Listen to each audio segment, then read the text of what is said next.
So in that case, we will call this meeting to order at 1 o'clock. Can I have a mover and a seconder to approve the agenda for today's meeting, please? Thank you. Moved by Sunita, seconded by Harold.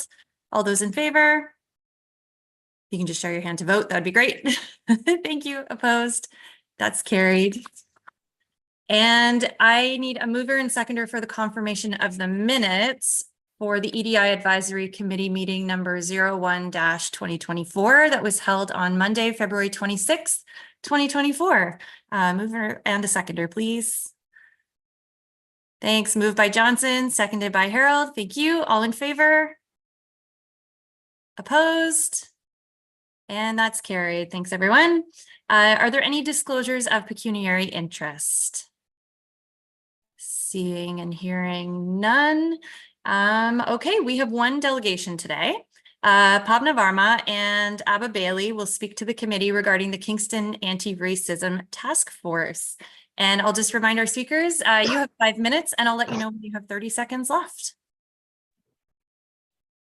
Okay, great. Thanks. I'll kick it off and then I'll pass to Pavna. So my name is Abba and we're talking about what the city did, and to give some context and background so you're aware. And the report 20-163, Equity, Diversity, and Inclusion, the councillors at the time realized that there was an issue with racism within the city of Kingston and wanted to do something about it. As part of that, that particular council decided to do a review of internal corporate policies, and that was done by Dr. Anita Jack Davis. And from that, she was able to review internal work with city employees. There was an establishment of a city advisory committee, which is what you are, I believe. And then the second part of it was the participation of a community anti-racism working group. However, this report was done on July 7, 2020, and nothing was done, even though it was mandated by council for several years. So both Pavna and I went to Lani, to all the councils at the time, and asked what was happening with this report. It seemed like, again, we were doing things that were checking off boxes, but not doing action items. And so based on that, a founding volunteer group, some of the members who were actually on this committee were formed to flesh out the mandate and the reference to this anti-racism working group. As a response to the directive and the report of 20-163 that was approved by City Kingston Council. The terms of reference for this group was finalized in 2022, and members of different BIPOC communities were recruited. And so there's this anti-racism task force that has been set up. Analogous, and along with that task force, we realized that many people at that table couldn't be the ones who have the money and the power shouldn't be the same ones who are on that anti-racism task force. And so alongside with that, Pavna and I went to the mayor and we formed the anti-racism task force, which then will take ideas from that task group and then implement it with strategies and using leverages of those particular organizations that we want to get actions for. So I'll send it over to Pavna to talk about what those are. Right. So the task force is made up of the leaders of the larger institutions in Kingston. So it includes CFB Kingston, all the educational institutions, post-secondary, RMC, Family and Children's Services. It's a long list, but it's a smallish group. And basically, the working group is made up of people who are BIPOC, so Black, Indigenous, people of color. And the task force, we kind of working hand in hand to make sure that some strategies are developed. We know that there has been an increase in the number of racist incidents in Kingston, as well as crimes. The data shows that. Abba and I also collected a list of all the racist incidents that we had heard about, and that's a long list, growing every day. So some of the things that the task force is focusing on is firstly, creating an awareness campaign. So we have from the partners collected enough resources to be able to fund the creation of an awareness campaign. And we're hoping that the partners will then push it out into the community through their existing display boards, through their posters, through different ways across the community. So it's a community campaign.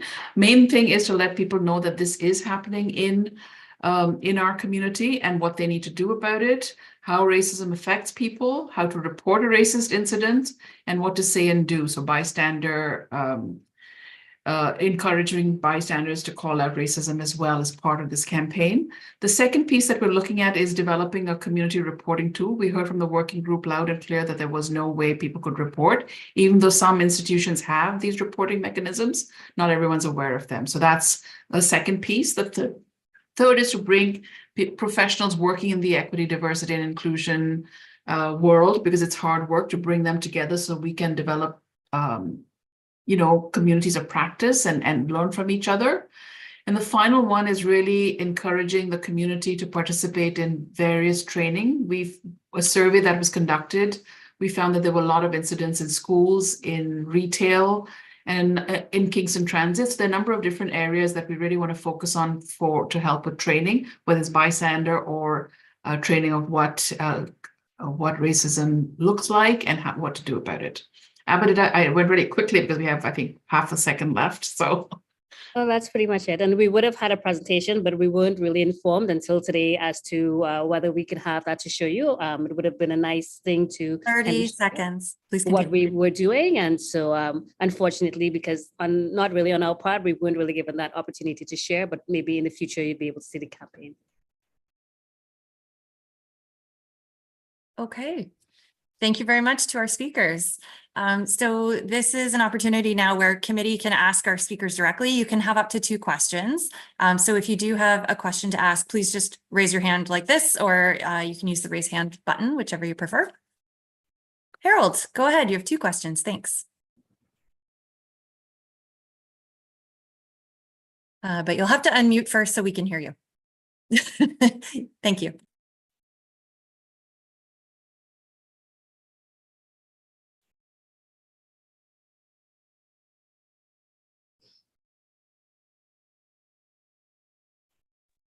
There we go. Sorry about that.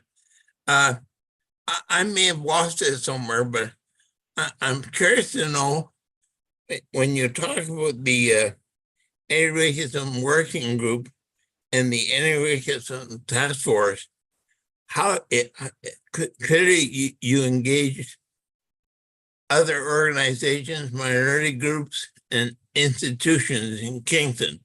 But my question is, how did you engage the general majority out there? How are they engaged in this process? You mean, how did we recruit them, Harold, if I could clarify?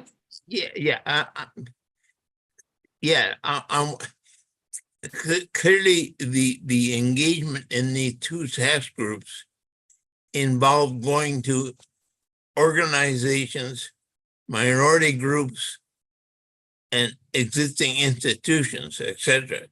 But my question is, how did the process of engaging people in these task groups, how did the process engage the general community out there, the slum majority, so to speak? So we didn't have enough time to clarify, but the working group, we actually did a call out. It was 2 years ago, I believe, when it was formed. And it was put on the we city got website. a ton of applications. The city put it out for us, and we also put it out amongst our networks. We got a ton of applications, and then we had a nominations committee that went through those, and that's how the working group was formed. Thank you. You're welcome. Harold, did you have a second question? No, that was it. Okay, thank you. Thank you. Any other questions from committee members? Sunita, go ahead. Thank you, Abba and Bhavna, for leading this work tirelessly. Appreciate it very much. I would like it, this is not necessarily a question, but again, the work of the EDI committee and its effectiveness is really closely connected with the work that Abba and Bhavna are doing. And it would be nice to be able to make time for that presentation at a subsequent meeting sooner than later. Thank you. And if I may just reply to that, if, we were asked to come to this meeting, but if we're talking about equity and diversity, but then we were also asked to put in a delegation request and then we weren't given sufficient time. So perhaps in the next meeting, we can just not have to apply to be a delegation if you want us to just give a presentation and then we can go from there. Thanks for that feedback. Any other questions for the delegates? Okay, seeing none. Thank you both very much for your time today. We appreciate it. Thank you for giving us Have a great time. day. Thank you. Bye. Thank you. Bye. Okay, there are no briefings today. And so we have one item of business. The first item is the Equity, Diversity, and Inclusion Office Report from Q1 2024. So I'd like to invite staff to introduce this report, please. Good afternoon, everyone. Nice to see you all again. And so today I'm here just to provide you with a very brief overview of the Q1 report that we've put together here for you. And so the first is speaks to the 2024 goals and deliverables. As you read in the report, we have actually made a decision now on a consultant that will be supporting the city in drafting and crafting, the strategy and framework for the EDI office. In the interim, we have two major goals that we're focusing on, which is internal goal in the corporation, the work we're doing in the corporation, as well as the work that we're doing within the community. So an example of the internal work would be the updating the job post opening. Now, this is significant because we wanted to ensure that the job post openings reflect our growth and understanding of EDI principles. And so where we start off by saying that we want everyone to work at the city, we wanted to be more strategic in how we integrate equity within the work that we're doing. And so, and again, of course, this ensures that there's alignment between what the recruitment team is doing and also what the corporation is also working towards. Another example of the external goal would be around, say, Intercultural Arts Festival. For those who've been around in Kingston for a while, and I see some familiar faces here who were initially in charge of the leading of the Intercultural Arts Festival. It was a community event for the community, by the community. During the pandemic, it moved to the city, and the city took over in the leadership of the Intercultural Arts Festival. Our hope is to return this back to the community and want to empower community members. And so I do invite you all on this in this group as well too, that if you are interested to be part of that working group outside of this group, so please consider that, because we would like for us to create a way in which the Intercultural Arts Festival can be back to the community, for the community, by the community, and not internal staff that are creating the vision for that. In the interim, though, while we're in that process, I am working with the community to ensure that how this is a vision that the community wants to see. This is, and we did put out a social media request asking for a group to come together to create a working group. Let's put on the social medias of the city and encouraging community members to come forward for that. Again, if you look at what other communities have done, like the Torontos and Mississaugas and the Brampton, they engage the city and, for grants and supports. And so this wouldn't be something that we would completely let go of and say, we're not going to support you as a city, but rather just allowing the creativity of the community to speak and to take the leadership on that. The other two last comments I want to make on the report is the Newcomers Day. As we engage the community, and of course, we do welcome your feedback on the Intercultural Arts Festival, as I indicated, as well as the job opening that I commented on. We are open to your feedback and would love to collect some ideas from you and some thoughts from you on those 2 points. The other piece I want to highlight to you, and as an example of the work that we're doing within the community, is the Newcomers Day. As we engage the community, we've heard that the community, there is this othering going on as we talk about newcomers and whatnot. And so what we're hearing from the broader community group is, how do we integrate folks who are new to the city? So that's folks who are new to Canada, folks who are new to Kingston, folks who are new to the region. How do they get connected to, like, say, the gardening community? Or how do they get connected to the cycling groups, existing cycling groups? That's what they're hoping to hear about, and not necessarily be connected to settlement groups, which is what historically has happened and what I think that other communities have done. We want to move away from that. We want to be able to, you're new to the city in general, and so how might you integrate in the community? What do you need to feel like a part of the community? And that was really powerful when we were working with the community to understand this Newcomers Day, how that vision is changing and what that is looking like. And so I want to invite members in this committee to provide some thoughts on, how do we change that name? How do we continue to ensure that we're not othering people, but we are really providing that support and integration? And then lastly, I want to also comment on a request that came from a member of this committee asking for the leadership composition of the city. And so I went back to our research that we did, some of the data that we collected in 2022, determined that there was 22 directors that were employed at that time. Of that 22 directors, 20 of them identified as white, 1 identified as Black, and 1 identified as other. And then in terms of corporate senior management team, so that's the land, if you think about the CAO and her team, the commissioners, all of them identified as white. I do want to highlight that with that, I mean, I don't think that's a surprise to us. For folks of us who are racialized, that tends to be that there is majority of the dominant memberships in these higher leadership position. And this is why we're doing a lot of work to ensure that our recruitment attracts and retains people from diverse backgrounds, identities, social locations, and whatnot. So that's a certain goal of us, our certain goal of ours here. And do want to highlight that we have reached, gender parity. And so while there is a high number of white individuals in our corporation, one thing that we are proud of is that we're seeing women in leadership in our organization. So I'll leave it there for now. Okay, thank you, Vanessa. So this is a chance for questions from committee members. Abraham, I see you, just 1 sec. So when you have the floor, you have up to 5 minutes if you'd like to speak. I have a timer. I'll let you know when you have 30 seconds left. And yeah, looking forward to hearing what people are thinking. Abraham, go ahead. Thank you, Councillor Stephen. Actually, Vanessa, thank you for updating that.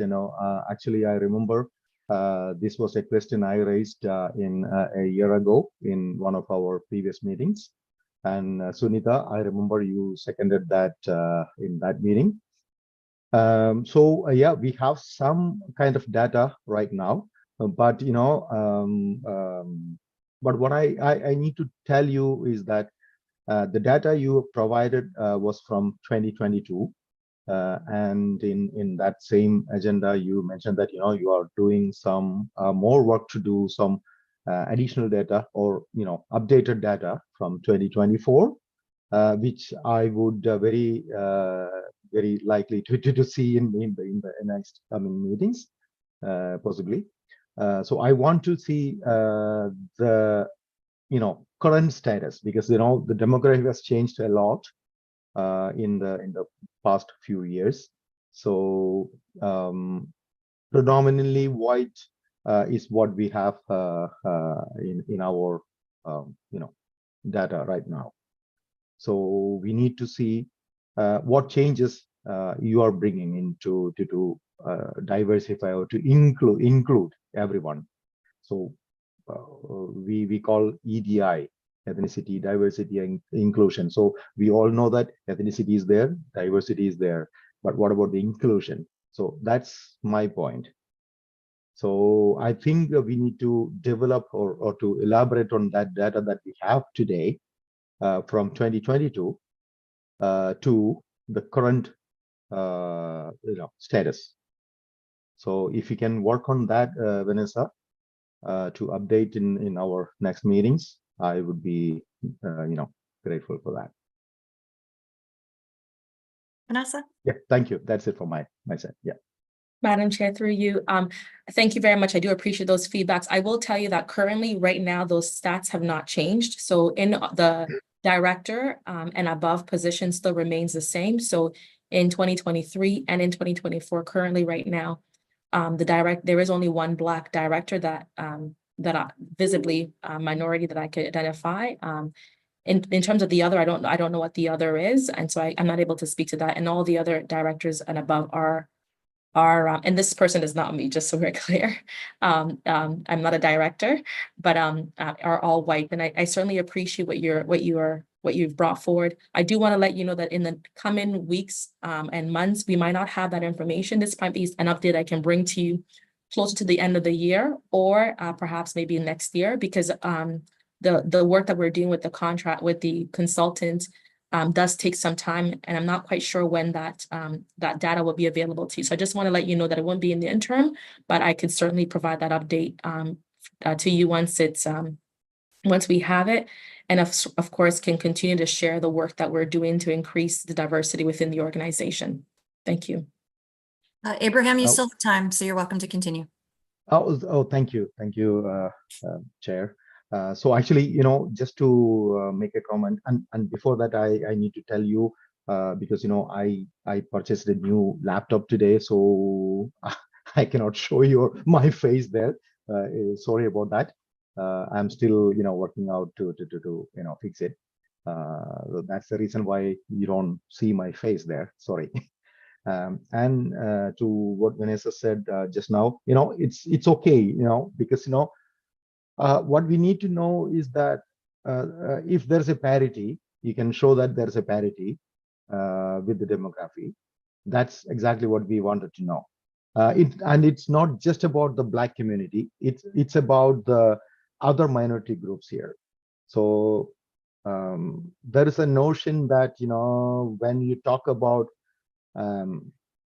minority or inclusion, there is a notion, I don't know if I'm mistaken about that, there is a notion that if there is a Black person in that position, that covers everything. That's not the right thing, because that's my understanding.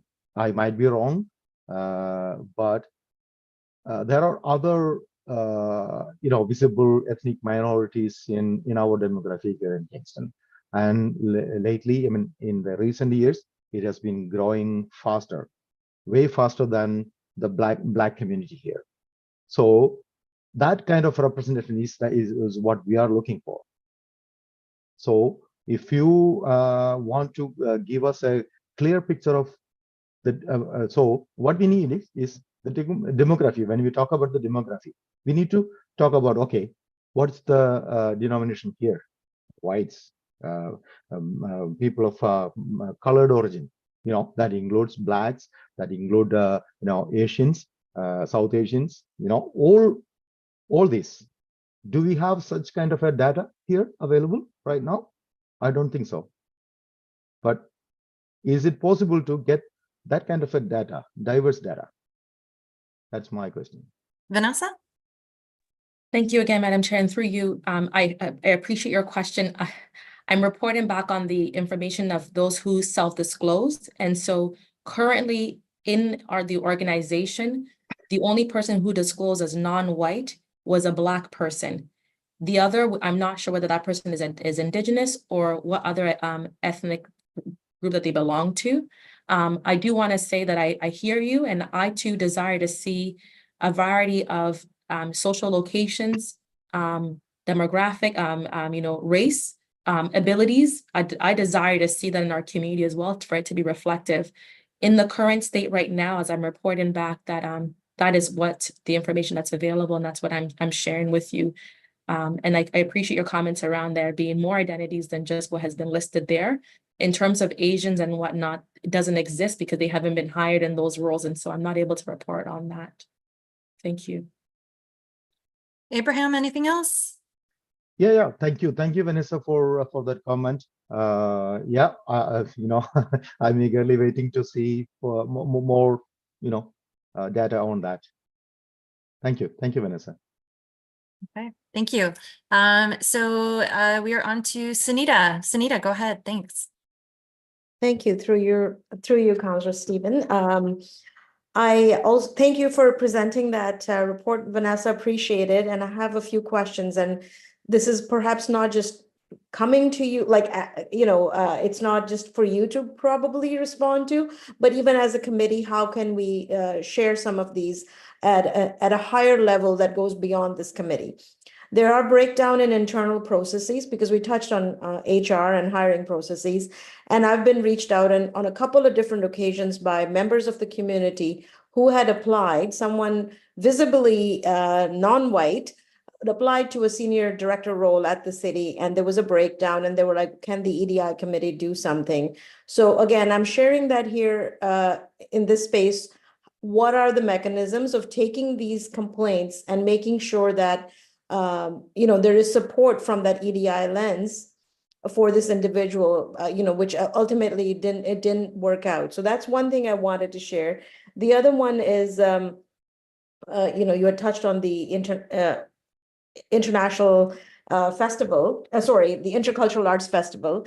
And again, having been that person who was at the helm of organizing it for 7-8 years, while I appreciate this, like it is an event for the community, led by the community, there has to be structure there, which is where a staff person that was previously paid through KIP, that brought that structure, that brought, it's a paid position.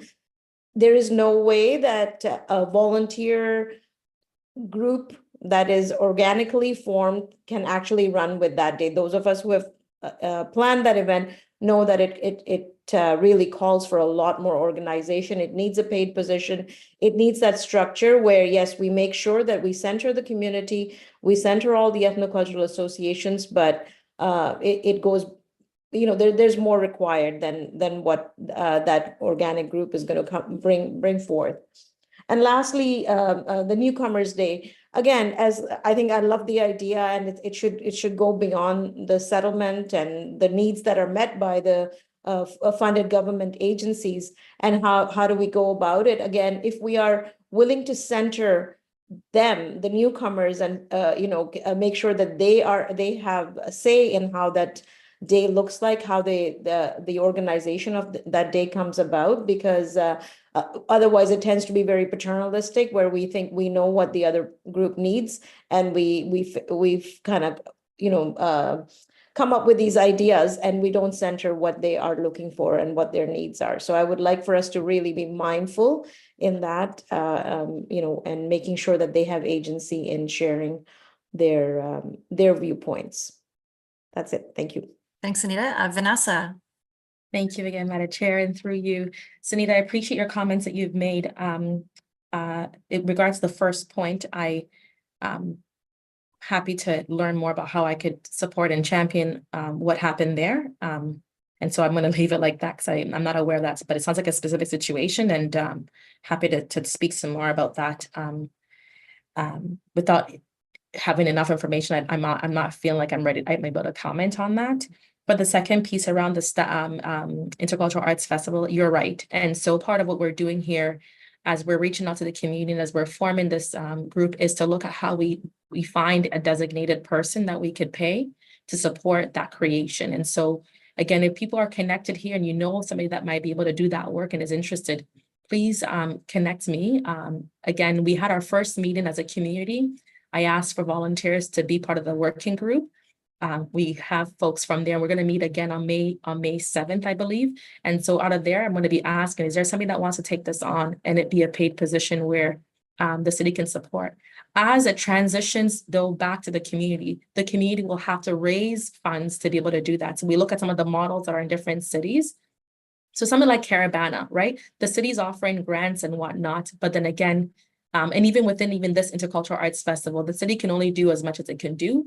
We can't do these massive events because we don't have the resources to support it. But if that's the vision of the community, we want to make sure that how we able to support them with the right channels. And then lastly, your comments around the Newcomers Day, you're right.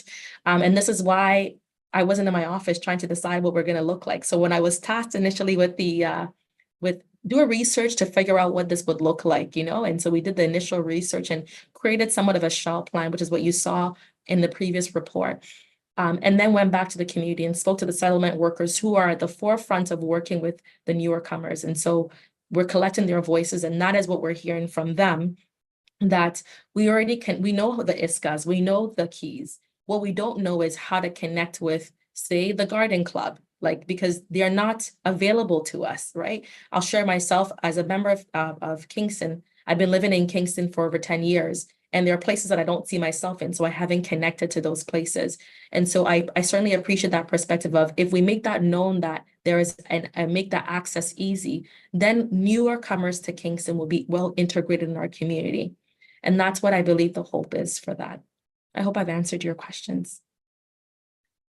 Okay. Sunita looks satisfied. Thank you very much. All right, next person up, we have Johnson. Johnson, go ahead. Yeah, thank you, Madam Chair. I want to first appreciate the work that Vanessa is doing. I read through the report very carefully, and for me, I would applaud, what she has done so far. Thank you so much for what you are doing. Now, I just want to ask a question. Based on the statistic presented about, the dominant population in the city, I want to ask if the city has a specialized recruitment system, whereby only racialized group apply, and the dominant group or the majority group don't apply. Do we have such recruitment system? Okay, Vanessa? Thank you again, Madam Chair, through you, Johnson. Great question. How do I put this? Currently that system doesn't exist. But I think that it is important. I don't know, I think I'm hearing what you're asking. And so part of what I'm hopeful for is that as we've hired this consultant to come on, is to also create some metrics, right? So we can create some tangible goals about what it is that we are looking for. And so I do want to say that it's important to see a reflection of our community within our leadership and within our community. And that also means that people sometimes have to apply. So we're getting creative and where we're advertising in these jobs, and how we're breaking down those barriers for people to apply for those jobs. And so that currently is happening.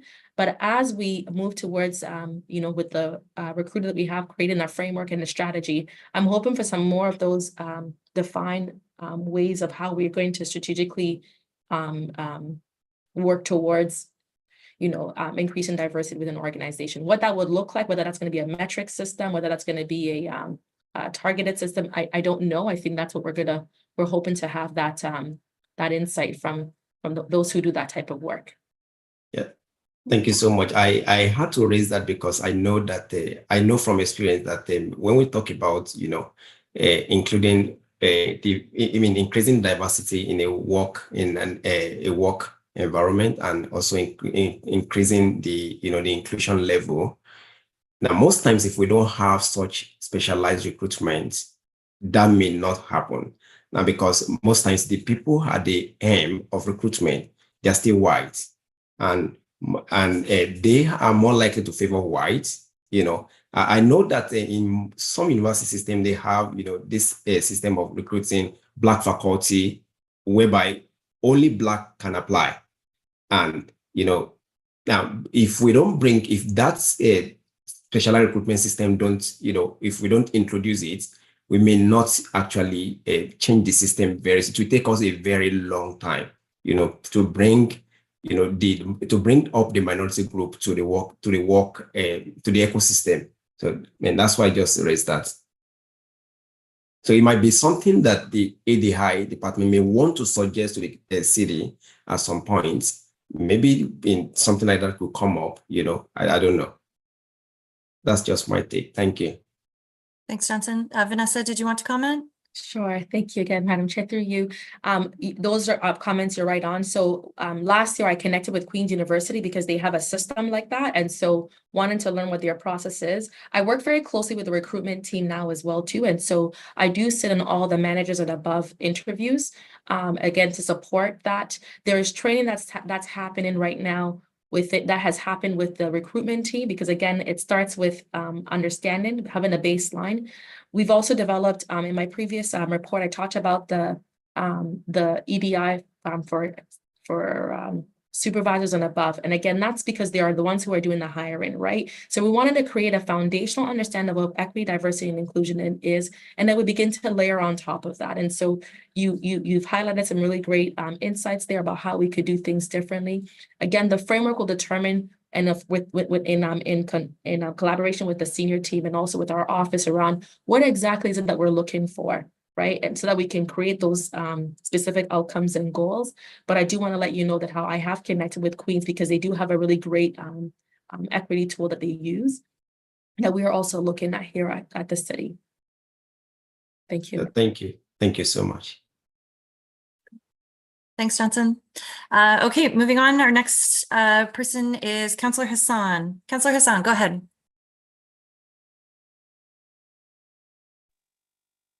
Thank you, Madam Chair, and through you. And First, I want to apologize for being late. It was connectivity issues with my phone. So anyway, I didn't hear the whole presentation, the first one, but the last comments and questions. I want to elaborate a little bit more with the Johnson and Ibrahim and Sunita's comments or questions. What Ibrahim brought up came to my knowledge as well. I don't know how we're going to deal it. I have a fully confidence in Vanessa's leadership. She definitely will be able to look into those areas. Recently, I got 2 emails from the individual. One from somebody applying in the police department, and they didn't get hired, even they got for the final interview. The final interview was canceled without interviewing. The other one, again, it was hired, the position open for the city department. I don't know which department was that. It also was called for the interview, but there was the interview again canceled. I did research a little bit on it, asked the question to the commissioner, and what I came to know, I just want to share with the Ibrahim that they select 3 people for the final interview, and they have 1 position. So among the 3 interviewers, 1 was the Asian person. But the other 2 people who was selected for the final interview, they back off. So it was only 1 person left. So staff or the human resources came up with the idea to cancel that interview as well, because there was no competition anymore, which it was not satisfying me. So if the 3 people were selected, the person was still in the selection, that should go for that position, because he was selected among the competitions because he was qualifying, but the 3 people probably equally qualifying for the same position, but they want to go a little bit more. So it is something more going on, but I don't believe that is intentionally, but that's how we've been living. That's how Bin City is working. That's how Bin City is doing their business or conducting their business from a long time. It's going to take a little bit time to change those. But may I suggest to you, Vanessa, that we need to continue to look into those areas. The Asian population is growing, whatever the South Asian, East Asian, they are growing. Also, may I suggest or request Vanessa, for whenever he has time, if we can collect the data for the total number of employees, not only the management team, but the lower management, like just the workers or managers or system manager, or just the supervisor as well. So we will know how many, what is the number for BIPOC or colored people in there. Also, when I don't know, I should say that or not, but please forgive me if it is not appropriate to say that. When we're sitting in such a meeting, we shouldn't call one particular community within it, whether it's we shouldn't call Black community, or we shouldn't call Indian community or Pakistani community. We are all people of colors. We are all visible minority. So we need to, it's just my humble request and personal request. So when we give the reference for anything, just say the people of color, the person of color. So that will be more comfortable to hear from anybody else, or the other people. Maybe we'll see that, okay, why we not mentioned in there? Why, for example, if I am mentioning only Pakistani or Indians or Chinese, then other people will probably offended and say, why we are not mentioned? We are in the visible minority too. That we are in the same boat. So that's the other thing. And what the Johnson brought up, I think 30 seconds. Okay, so I'm agree with the Johnson too. Might in the future we should look into the possibility for have that such kind of mechanism to see the people from the visible minority, or maybe work for the quota system. Thank you. Thank you, Councillor Hassan. Vanessa, did you want to respond? Thank you, Councillor, sorry, Madam Chair, through you. Thank you very much, Councillor Hassan, for your comments there. I appreciate what you've shared and the perspective that you brought to the to the group about what took place with the other incident there. And happy again, of course, to talk to you some more about the other police incidents. Again, I'm not aware of that. And so thank you for sharing that with me. In terms of collecting data, that is certainly something that we would do. We do have that data again from 2022, but as we are now doing the new equity scan, we will have updated data that we could share to you that reflects that. And then, yeah, I think that's, I'll reserve my comments there. Thank you. Up next, we have Harold. Go ahead, Harold. Thank you, Councillor Stephen. I'll be brief. First off, I gotta send my kudos and express my appreciation to Vanessa. She got a huge job and she's doing a wonderful job. There were two things in the report that I just thought maybe you could clarify for me. One, under internal engagement, it refers to the City 360 health management strategy. So I'm wondering, is there some way I can find that, what that is? Is there a document or whatever? And secondly, in the community engagement section, it refers to self-forming community and ethnic groups. I'm not sure what that means and what that is. So those are my two clarification questions. Okay, thank you. Vanessa. Hey, Hal, thank you so much, Madam Chair, through you. Thank you, Hal. I think I got your question here. So the first is the city's talent management strategy. That is not available to the public. That is an internal document and an internal project that we are working on. And so, yeah, I won't be able to share that with you, unfortunately. And then self-forming groups. And so if you think about historically, I really appreciate Councillor Hassan's comments, and I know that maybe other people might feel the same way. Kingston has been the way that it's been for a very long time, and that change takes time. We have to chisel away at the issues that we're facing and that we're dealing with. And it's important to confront these changes sometimes with empathy and also with lots of grace so that we don't lose people along the journey on that. And so when we looked at historically what has happened with community groups, to my knowledge, when I came on, the only time we engaged community groups was when during Intercultural Arts Festival. Other than that, we don't hear from them again. And I didn't think that was right. I didn't think that was okay. I think that the community has a lot to offer the city. And of course, as we're trying to retain citizenship here in the community, it was important for us to be able to showcase and highlight what communities are doing. And so that looks like, you know, if community, like interacting with communities regularly. And so at City Hall, we do a lot of illumination, right?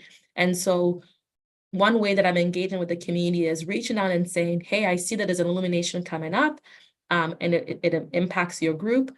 Is there something that you're doing that we can learn about? We can send citizens of Kingston to your group to learn more. And so that it's not just a one-time thing that we learn about other cultures and other community groups on Intercultural Arts Festival or some of these wonderful celebration, but it's all year round, and giving voice to the community and giving voice to those ethno groups and other groups that are often not heard of at all. And so that is what I mean by the self-forming groups. And so these are groups that are already created, but need to be amplified in some way. And so that's how we're doing that. And so I'm just trying to think of recently, well, one that's coming up right now that I can think of is the National Day for Trans, I believe it's coming up. And so a group had reached out to me. They're working on a gala of some sort. And so I said, absolutely, I'll make sure that that's aligned with the work that, because, you know, aligned with the proclamation and the illumination that's going out through our city channels. And I've done that for other community groups. So if you remember back in January as well too, it was the Islamophobia a recognition for the attack, the Quebec attacks. And so the National Council, I don't know, Canadian Council of Muslims, it's NCCM, had reached out to me. I was able to share what it is that we're working on. I also connected with the ISK to say, what are you doing, and how do we continue to amplify the work that you're doing? And so that's how we're mobilizing self-forming groups. Those are already existing groups that just need a place to land. And so that's what we're doing there. Thanks. Harold? Thank you, Vanessa. Okay, thank you. Are there any other questions from committee? Seeing none, thank you very much. Are there any members of the public present who wish to ask questions about the EDI office report for Q1 2024? I'd like to confirm that there's no members of the public present. Okay, thank you. So this report was for information only, so we will move on. Thanks everyone for sharing your feedback. I'm sure Vanessa appreciates that. Okay, so we have no motions, no notices of motion. Does anyone have any other business? Sunita, go ahead. And just wanted to thank you through you, Madam Chair. Wanted to share something that we talked about a year ago when this committee was first formed. I think this is the third edition of the committee or the second edition.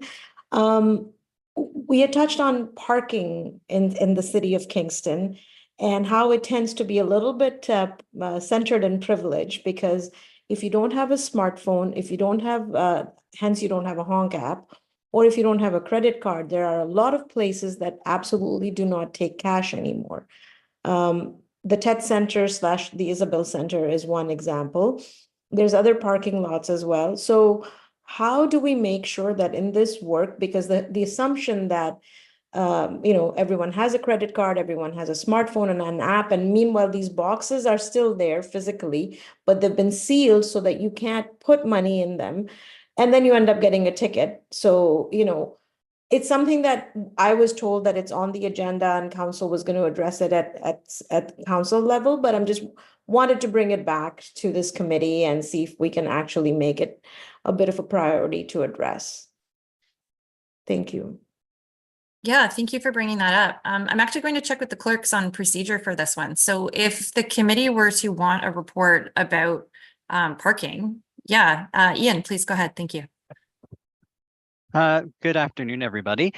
So if the committee would like to see something like this, using the other business is a good idea, because it puts the thought into Vanessa's head, and we can take this away and see what we can do and bring it back to the committee. Thank you.